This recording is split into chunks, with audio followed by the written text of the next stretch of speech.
رسول خدا نے ارشاد فرمایا کہ لَضَرْبَةُ عَلِيٍّ يَوْمَ الْخَنْدَقِ اعدل او افضل من عبادت الثقلین.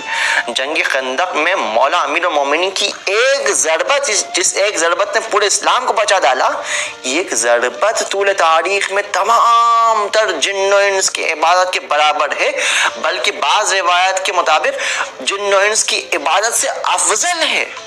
حتیٰ مولا کی شہادت بھی اس ایک ضربت سے بالاتر نہ تھی. مولا کی اس ایک ضربت نے جس کے ذریعے عمرو بن عبدود کو واصل جہنم کیا، اسلام کی حفاظت کا ضامن بن گئی. کیوں؟ کیونکہ دشمن عبداللہ ہونے کے بجائے عبد الرحمن ہونے کے بجائے عبد ود تھا.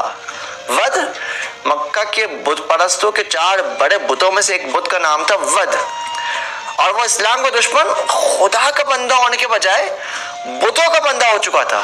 لہذا اس دن کل ایمان نے کل کفر کو شکست دی. اگر خدا نہ خواستہ اس دن وہ اسلام دشمن کی جیت ہو جاتی تو اسلام کا کوئی نام و نشان باقی نہ رہتا، اسلام ہی ختم ہو جاتا.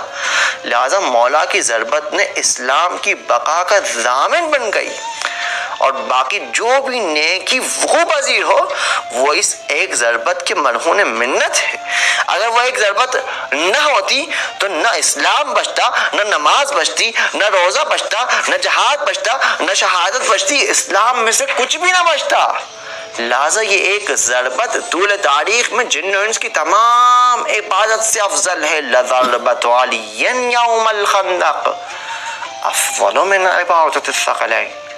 لہذا اب اگر کہا جائے کہ لیلۃ القدر خیر من الف شہر، یہ ایک شب قدر 1000 مہینوں سے زیادہ بہتر ہے، کوئی تعجب کی بات نہیں رہے گی. کیونکہ جب ایک ضربت تمام تر جن و انس کے